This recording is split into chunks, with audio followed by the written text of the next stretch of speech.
Baik, pemirsa untuk membahas tema menarik kita pagi ini sudah bergabung melalui Zoom bersama dengan Ibu Siti Nadia Tarmizi. Beliau adalah juru bicara Kementerian Kesehatan Republik Indonesia. Selamat pagi, Ibu Nadia. Selamat pagi, Mas Pras. Salam sehat, Bu. Ya, salam sehat juga. Terima kasih atas waktu yang disempatkan ini.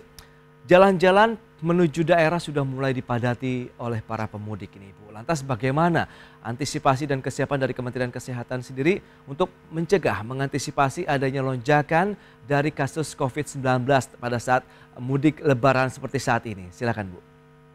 Ya, jadi kita tahu bahwa setiap ada mobilitas dan kemudian ada peningkatan aktivitas masyarakat ya Mas Pras ya, karena otomatis kalau mudik maupun kemudian lebaran pastikan masyarakat itu aktivitasnya akan meningkat, akan kemudian banyak berkunjung dengan keluarga lain, bahkan melakukan kunjungan ke tempat-tempat pariwisata. Nah pasti ini kita tahu bahwa risiko penularan dari COVID-19 akan meningkat dikarenakan kondisi-kondisi tersebut. Nah apa yang dilakukan pemerintah pertama sejak jauh-jauh hari bahkan sebelum memasuki bulan Ramadan, pemerintah sudah menghimbau dan melakukan akselerasi percepatan untuk perlindungan di dalam masyarakat, yaitu dengan segera melengkapi vaksinasi dosis kedua dan juga mendorong vaksinasi booster. Bahkan booster menjadi salah satu syarat untuk kita bisa mudik, Mas Pras. Nah, yang kedua adalah tentunya kita tahu testing dan tracing tetap kita tingkatkan ya sesuai dengan target yang sudah ditentukan oleh WHO, dan walaupun kalau kasus turun ini tetap kita tetap dorong pemerintah daerah melakukan testing dan tracing. Kemudian penilaian evaluasi PPKM sesuai dengan respon dan kapasitas daerah, tentunya PPKM terus diterapkan. Jadi kalau nanti level 1 tentunya akan berbeda dengan level 2 dan level 3 aturan pelaksanaannya. Kemudian kita tahu juga ada aturan tentang halal bihalal yang kemudian pembatasannya kita lakukan. Kalau misalnya lebih dari 100 sebaiknya tidak makan bersama. Yang lain adalah penerapan protokol kesehatan. Jadi tetap memakai masker, menghindari tentunya keramaian ataupun kerumunan itu kita anjurkan, dan tentunya kalaupun setelah bersalaman tetap menggunakan hand sanitizer atau segera mencuci tangan. Jadi edukasi ini tetap kita lakukan dan juga mengaktifkan kembali satgas-satgas untuk protokol kesehatan, untuk testing tracing sampai dengan level desa, kelurahan, ini juga dilakukan bersama dengan Kementerian Dalam Negeri. Baik, kalau kita cermati untuk vaksinasi ini menjadi salah satu syarat juga kan kalau bagi para pemudik gitu untuk diizinkan mudik lebaran. Atas bagaimana, Bu? Adakah lonjakan yang cukup signifikan masyarakat yang berbondong-bondong untuk segera melakukan vaksinasi, baik yang kedua maupun booster? Ya, alhamdulillah kalau kita lihat ya per kemarin sudah 400 juta lebih ya vaksin yang sudah kita suntikan ya kepada seluruh masyarakat. Artinya kalau kita lihat sudah 199,195 juta masyarakat mendapatkan dosis pertama dan juga 164 juta yang mendapatkan dosis kedua. Nah, untuk vaksinasi booster ini sudah 38 juta ya. Jadi memang kita tahu pertengahan Maret itu kita masih pada angka sekitar 11 juta. Nah, seiring dengan pemerintah mengizinkan mudik dan juga booster menjadi salah satu syarat mudik, peningkatan yang cukup signifikan ya, artinya masyarakat cukup sadar untuk melindungi dirinya, keluarganya, dan handai taulannya ini dengan segera mendapatkan vaksinasi booster. Jadi sudah 38 juta ya, kurang lebih 18% ya dari target kita 208 juta. Kalau kita melihat ini angka cukup signifikan karena di awal-awal pada waktu kita melakukan vaksinasi booster itu laju penyuntikannya hanya sekitar 200.000 sampai 250.000 per hari. Nah, tapi setelah kemudian kita diizinkan mudik, tapi kita harus vaksinasi booster, maka terjadi peningkatan yang cukup signifikan. Per hari itu bisa sampai 600.000 sampai 700.000. Tapi ini tentunya diiringi juga dengan percepatan dan akselerasi yang dilakukan dengan kita bekerja sama dengan TNI, Polri maupun BIN ya untuk melakukan vaksinasi baik dosis kedua maupun dosis booster langsung kepada masyarakat, bahkan ada yang sampai door to door. Oke, on the spot dilayani tidak bagi masyarakat yang sudah di perjalanan mudik begitu? Bu Nadia? Iya, jadi kita tahu ada 13.000 pos kesehatan yang kita aktifkan semasa mudik ini karena dua hal Mas Pras yang kita jaga. Satu, jangan sampai kita terjadi lonjakan kasus COVID-19 yang tidak terkendali pada saat mudik dan pasca mudik. Yang kedua adalah kita memastikan kesehatan lainnya. Kita tahu kalau mudik ini pasti akan ada antrian yang cukup panjang, macet yang cukup panjang, kemudian juga faktor kelelahan terutama bagi para pengemudi. Jadi kita menganjurkan untuk istirahat setiap 4 jam sekali, dan kalau capek jawabannya jangan minum kopi atau minum minuman penambah stamina ya, tapi istirahatlah sejenak karena penting untuk menjaga keselamatan keluarga. Yang pasti bahwa dari 13.000 pelayanan kesehatan yang kita lakukan, ada 340 tambahan posko kesehatan yang ada di jalur mudik ini. Nah, ini di sini selain tadi ya puskesmas, rumah sakit, kantor kesehatan pelabuhan, juga ada public safety center 119 yang kita siagakan. Ada 340 pos vaksin yang juga melayani memberikan vaksinasi. Walaupun kita tidak menganjurkan ya untuk mendapatkan vaksinasi, apalagi pengemudi. Oh, oke. Karena mungkin kadang-kadang suka ada demam yang ditimbulkan begitu yang dikhawatirkan ya Bu Nadia apabila vaksinasi dilakukan pada saat perjalanan mudik lebaran begitu. Ya, karena kan mudik sendiri sudah membutuhkan stamina kita ya Mas Pras ya. Nah, tentunya kita tidak ingin, kadang-kadang memang respon seseorang itu sangat variasi ya. Ada yang merasa tidak ada masalah dengan penyuntikan vaksinasi, tapi ada yang merasa pegel, sakit. Bayangkan kalau kita harus nyupir, lengan kita terasa pegal, atau bahkan tadi yang disampaikan agak ada merasa demam-demam, pusing ya. Sebaiknya tentunya menjadikan mudik kita tidak aman, dan yang pasti ini jangan sampai para pengemudi justru merasakan hal tersebut karena nanti akan mempengaruhi ya keselamatan dalam berkendaraan. Ya, Presiden juga memberikan lampu hijau begitu untuk pelaksanaan mudik lebaran tahun ini didasari oleh menurunnya kasus aktif begitu ya untuk COVID-19. Nah, lantas kondisi realnya di lapangan untuk COVID-19 di tanah air saat ini seperti apa, Bu Nadia?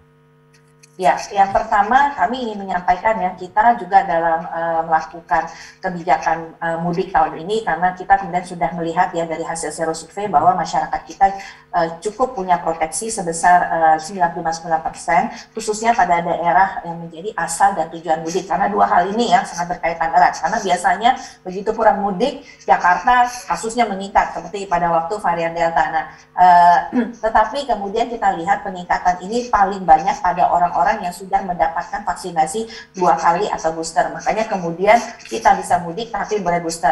Walaupun kita tahu masyarakat sudah punya proteksi. Nah, walaupun punya proteksi tadi, kita tetap harus tingkatkan dengan protokol kesehatan. Nah, kita bisa lihat ya, Mas, walaupun kalau kita berbicara peningkatan aktivitas masyarakat ini kan sudah terjadi di awal Ramadan ya, karena memang sudah bisa beribadah di masjid, sudah kemudian jaga jarak lagi dilakukan antar saf ya, dan juga banyak kegiatan-kegiatan yang apalagi kalau kita lihat yang mungkin Tanah Abang juga sudah ramai ya seperti itu, bahkan kalau kita lihat berbagai transportasi udara juga sudah maupun laut maupun kereta api itu sudah cukup padat ya dengan kondisi ini di awal-awal Ramadan. Nah, tentunya kalau kita lihat kasus yang dilaporkan ini masih tetap cenderung turun ya. Per kemarin tentunya kalau kita lihat kasusnya ini sekitar 617. Jadi memang masih ada fluktuatif ya. Kalau sebelumnya itu 576 tapi sekarang 617, tapi artinya sudah jauh lebih turun dibandingkan saat kita menghadapi Omikron. Begitu juga angka kematian juga terus turun, dan angka positif ini sudah di bawah 1%. Dari sebenarnya angka WHO itu 5%, bahkan angka perawatan rumah sakit itu 2,15%, kurang dari 10% yang merupakan standarnya. Jadi kalau kita lihat indikator-indikator terus turun, angka reproduksi juga mendekati kurang 1, tapi ya karena aktivitas masyarakat meningkat ya, angkanya tidak bisa kita tekan seperti di September-Desember 2021, di mana kasus pada waktu itu hanya 150-200 kasus dan angka kematian kurang dari 10.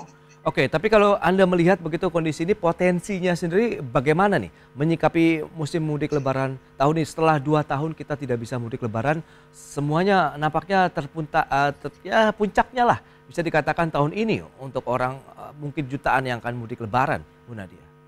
Iya betul kan, Kementerian Perhubungan sudah melakukan survei ya bahwa mudik tahun ini bisa 2 atau 3 kali lipat. 85 juta masyarakat akan melakukan mudik baik dengan roda 4 maupun roda 2. Nah tentunya kembali peningkatan aktivitas pasti akan memberikan peningkatan kasus karena laju penularan meningkat. Tapi kalau kemudian kita bisa tadi memastikan vaksinasi booster, kemudian protokol kesehatan tetap dijalankan, masyarakat patuh, Satgas juga mengingatkan, insya Allah kalaupun terjadi peningkatan kasus itu masih pada angka yang terkendali. Jadi kita tahu dengan proteksi vaksin yang kita miliki, kita bisa positif tetapi tidak bergejala atau gejala ringan. Bahkan kalau kita positif kan seperti kemarin pengalaman Omikron 3-5 hari itu sudah sembuh dengan gejala yang sangat ringan. Dan kita sudah backup juga dengan telemedicine. Jadi peningkatan kasus mungkin terjadi, tetapi kita tentunya berharap peningkatan kasus ini akan bisa kita kendalikan. Nah seandainya ini semoga tidak terjadi Bu Nadia, apabila ada peningkatan yang cukup signifikan, ada lonjakan begitu kasus aktif baru, bagaimana persiapan dari teman-teman Kementerian Kesehatan maupun pihak-pihak terkait lainnya? Iya, tentunya tadi ya bahwa selain kita di masa mudik ini ya, artinya kita tetap mengedukasi masyarakat untuk melakukan protokol kesehatan, Satgas diaktifkan, Peduli Lindungi digunakan, e-hack jangan lupa diisi kalau kita akan melakukan perjalanan. Fasilitas pelayanan kesehatan tetap kita siapkan, bagaimana mengantisipasi misalnya kalau terjadi peningkatan kasus, kebutuhan oksigen, kebutuhan obat, kebutuhan ruang perawatan yang siapkan. Layanan telemedicine tetap bisa diakses kapanpun juga begitu masyarakat positif. Nah yang penting ini adalah kita bersama ya. Jadi pemerintah tidak mungkin Mas Pras sendiri mengawasi seluruh masyarakat, mengingatkan masyarakat. Masyarakat harus punya kesadaran karena ini adalah tanggung jawab kita bersama bagaimana kemudian di masa mudik ini kita menjalani ujian pandemi dengan baik. Nah ini tentunya kami sangat membutuhkan kerjasama dan dukungan dari masyarakat untuk kita sama-sama mencegah jangan sampai terjadi peningkatan kasus kembali. Jadi kalau kemudian masyarakat merasa kondisi kesehatannya kurang baik ya, demam ataupun gak enak badan, segera tes. Karena dengan segera tes kita bisa isolasi, kita dapat layanan telemedicine, kita nggak nularin kan dengan keluarga lain ya, yang pertama. Yang kedua, pemerintah daerah begitu ada kasus positif segera lakukan tracing supaya klaster tadi bisa dicegah sehingga tidak bisa menjadi meluas. Dan Presiden juga sudah menyebutkan begitu belum lama ini bahwa momen Lebaran ini memang menjadi momen krusial juga begitu. Apabila melandai kemudian meskipun disebutkan bertahap, tapi ini ada peluang kita benar-benar memasuki masa transisi menuju endemi nih. Bagaimana nih tanggapan Bu Nadia? Iya, jadi memang bahwa kalau kita melihat ya bahwa ini kan juga merupakan upaya kita ya, karena kita kan memang melihat kemarin penanganan pandemi kita sudah terus membaik, artinya kita cukup optimis bahwa dengan periode kita bisa melakukan penanganan pandemi sehingga lagi penularan terus turun pada angka-angka indikator tadi, angka konfirmasi, angka positif, keterisian perawatan rumah sakit, angka reproduksi itu pada angka yang rendah, pada level yang rendah PPKM level 1 transmisi komunitas itu dipertahankan minimal mungkin 6 bulan seperti Pak Presiden sampaikan, maka kita yakin bahwa kita akan bisa masuk ke dalam kondisi endemi. Nah tentunya mudik ini kan menjadi salah satu juga ya periode di mana kita terus berusaha di dalam roadmap kita menekan terus tidak terjadi peningkatan kasus supaya tadi 6 bulan bahwa kita betul-betul bisa mengendalikan tadi sudah teruji dan bisa kita capai, sehingga tentunya kita akan mudah masuk ke dalam kondisi endemi. Jadi kalau kemudian nanti kasusnya meningkat, lonjakan kembali, itu kan tentunya akan kita setback ya Mas Pras ya. Sehingga yang harusnya kita maju untuk segera mencapai endemi, kita terpaksa terlambat atau bahkan sedikit mengerem ya untuk kondisi tersebut. Makanya kemudian menjadi penting, mari kita sama-sama jadikan mudik ini aman dan sehat. Adakah daerah-daerah yang menjadi fokus perhatian nih dari Kementerian Kesehatan begitu terkait dengan musim mudik Lebaran tahun ini?